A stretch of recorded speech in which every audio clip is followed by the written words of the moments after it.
There is a strange kind of suffering that haunts the modern individual. Not the overt pain of physical wounds or the visible scars of external battlefields, but the quiet, persistent ache of disconnection, a sense that no matter how hard we try, how successful we become, how deeply we love, something essential still eludes us. Like a whisper just beyond the edge of hearing, a truth buried not in the world, but within ourselves, waiting to be uncovered. This is not a new problem, and Carl Gustav Jung, one of the most misunderstood but profoundly insightful minds of the 20th century, did not seek to offer easy answers, quick fixes, or spiritual shortcuts. Instead, he offered a terrifying proposition that the key to liberation, to psychological wholeness, to a life of meaning, does not lie in the outer world, but in the murky depths of our inner landscape, a realm filled not only with dreams and desires, but with fears, contradictions, and forgotten fragments of the soul. Jung's psychology, often reduced in popular culture to dream interpretation or vague spiritualism, was in truth a radical journey into the darkest and most sacred parts of the human psyche, a voyage that demanded from its traveler an uncomfortable honesty, an uncompromising willingness to face not only the light of who they hope to be, but the shadows of who they truly are. Hidden beneath years of social masks, family conditioning, cultural narratives and unconscious defenses, he believed that we are not born as blank slates, nor are we merely the sum of our life experiences. Instead, we carry within us deep psychic structures, ancient symbolic patterns called archetypes that guide our behaviors, shape our fears, color our relationships, and whisper to us in dreams, myths, and moments of inexplicable emotion. And that unless we come to recognize these forces and make them conscious, we will continue to live as puppets of an inner script we neither wrote nor understand. One of the most painful truths Jung revealed, one that most people would rather not hear, is that true freedom is not the ability to do whatever one wants, nor is it achieved by simply breaking societal rules or following one's passions blindly. Instead, freedom begins the moment we stop projecting our unresolved pain onto the world, the moment we take responsibility for the inner war that plays out behind our eyes, the moment we turn our gaze inward and ask, with terrifying sincerity, "Who am I really?" And to answer that question, we must begin not with the self we show to others, what Jung called the persona, the mask we wear to be accepted by society, but with the parts of us we deny, suppress, and hide away, the unloved, unwanted aspects of the psyche that Jung referred to as the shadow, for it is this shadow, unseen and unintegrated, that silently shapes our destiny, sabotaging our relationships, fueling our addictions, and binding us to patterns that seem to repeat without reason or mercy. The shadow is not merely a collection of our bad traits. It is everything we have pushed into the unconscious because it was too painful, too dangerous, or too incompatible with who we thought we needed to be in order to survive. Our rage, our envy, our lust, our fear, but also our brilliance, our creativity, our capacity for love and power that scared us when we were too young to hold them with confidence. And here lies the paradox. The more we repress the shadow, the more it controls us. The more we pretend it isn't there, the more we become its victim, falling into toxic relationships, repeating self-destructive behaviors, and blaming others for a pain that originates not in the world, but in the unresolved chambers of our own psyche. Jung warned us again and again that until you make the unconscious conscious, it will direct your life and you will call it fate. Meaning that what we call bad luck, misfortune, or the cruelty of the world is often the result of an inner dynamic that remains hidden from view, an invisible war between the image we present to the world and the truth we hide even from ourselves. Freedom, then, real freedom, is not a destination, not a state we arrive at by chance or luck or external success, but a process of individuation. Jung's term for the deep soul-level work of becoming whole, of reconciling opposites, of integrating the fragmented parts of the self into a coherent living unity where the conscious and unconscious can speak to each other without violence or denial. Individuation is not glamorous, is not something you can capture in a self-help slogan or monetize in a weekend seminar. It is painful, slow,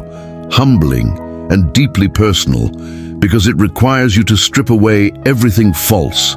everything performative, everything you've used to shield yourself from the truth of who you are, until what remains is not the version of you others wanted, but the living, breathing soul that has always been hidden beneath the noise. And that soul, Jung taught us,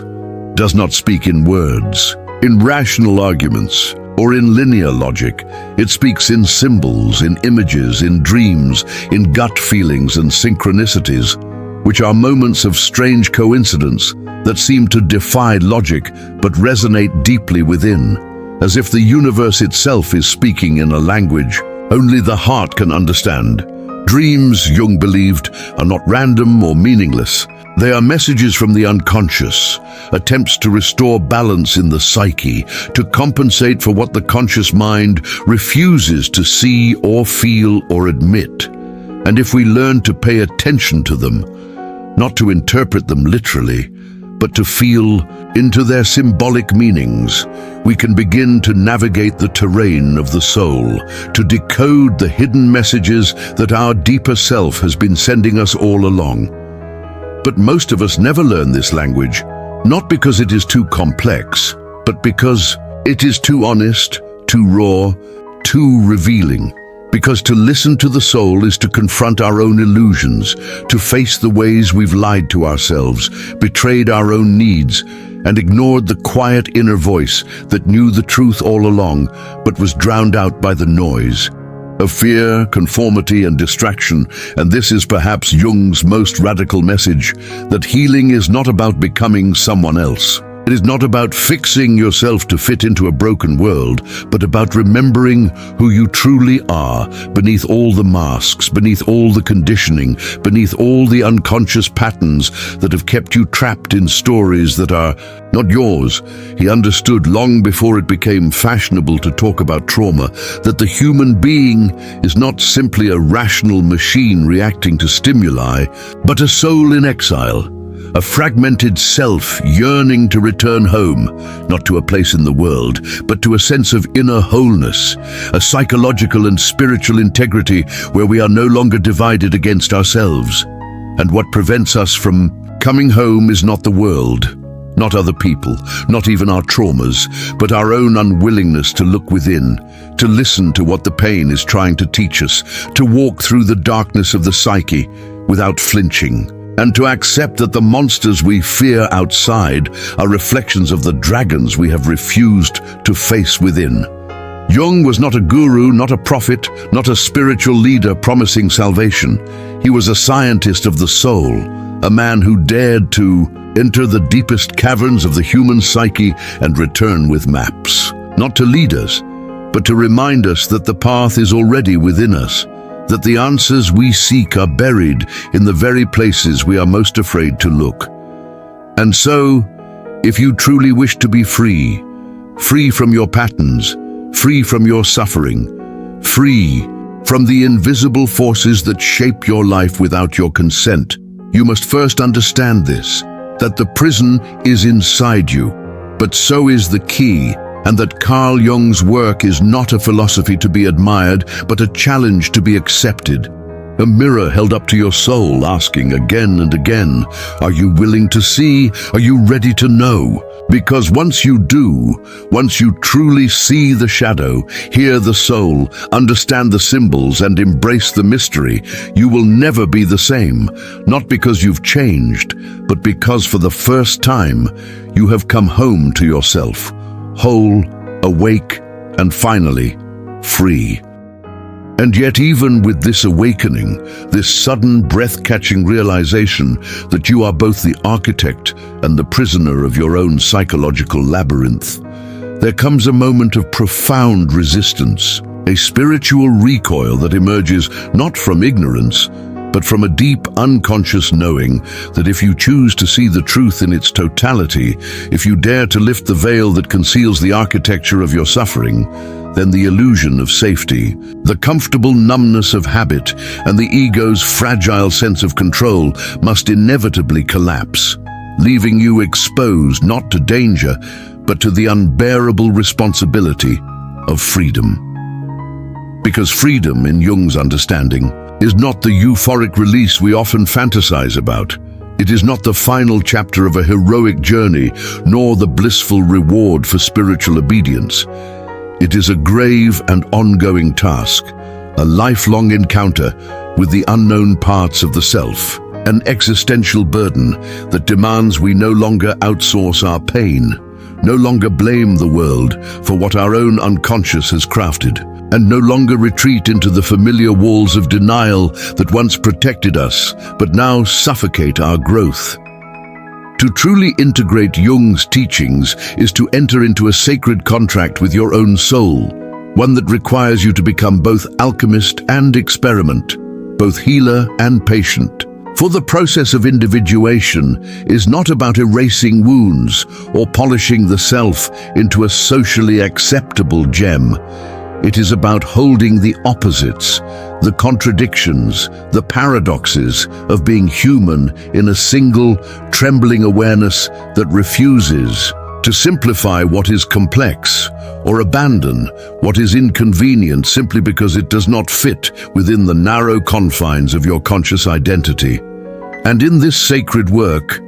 this painful, patient unraveling of what is false in order to uncover what is real, you will begin to see that what you once judged as weakness, sin, or madness was in fact a disowned part of your own psyche, calling out not to be punished or corrected, but to be heard, embraced, and lovingly reintegrated into the totality of who you are. Because wholeness is not the absence of darkness, but the conscious inclusion of it, a marriage between the light and shadow that births authenticity, compassion, and true power.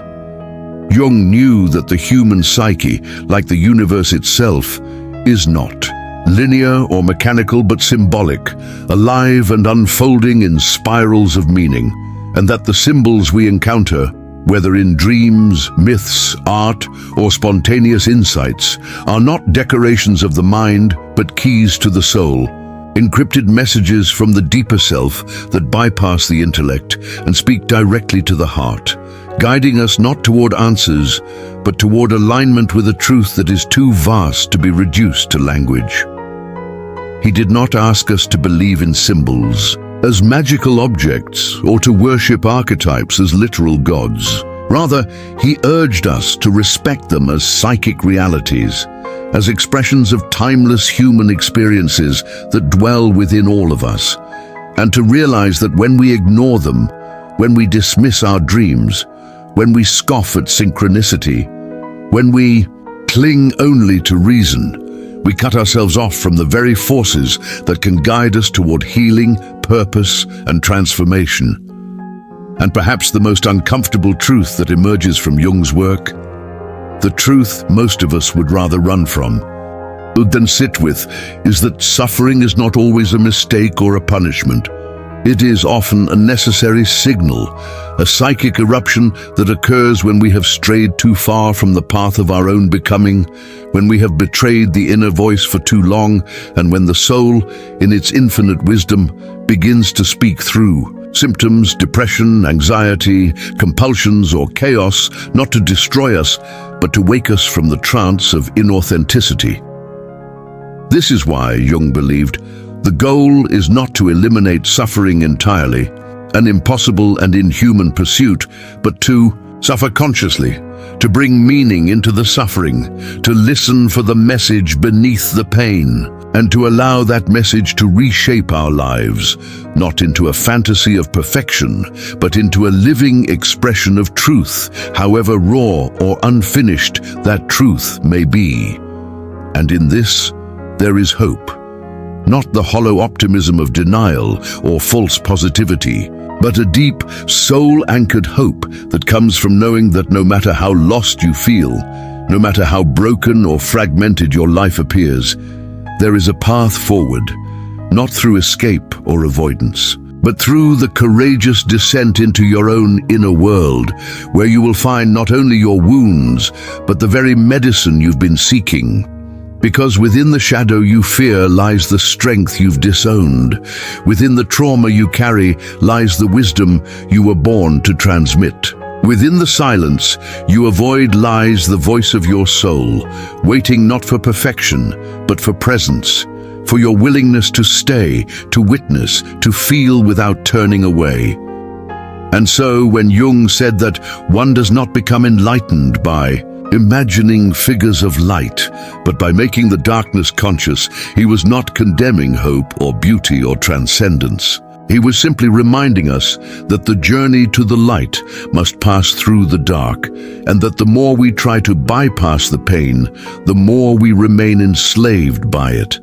like actors who don't know the script they're performing, doomed to repeat. Scenes we've never understood. This is why you'll never be truly free, never fully alive, never wholly yourself, until you accept that the journey is inward, that the enemy is within, and that the self you've been searching for is not someone you must become, but someone you must remember, someone you already are beneath the layers of fear, shame, expectation, and unconscious loyalty to a story that was never yours to begin with. To walk the Jungian path is not to rise above life, but to descend into it more fully, to love more honestly, to speak more vulnerably, to dream more boldly, and to suffer more consciously, because it is through this sacred descent, this soulful confrontation with the truth of who you are, that you will discover not only what it means to be free, but what it means to be human.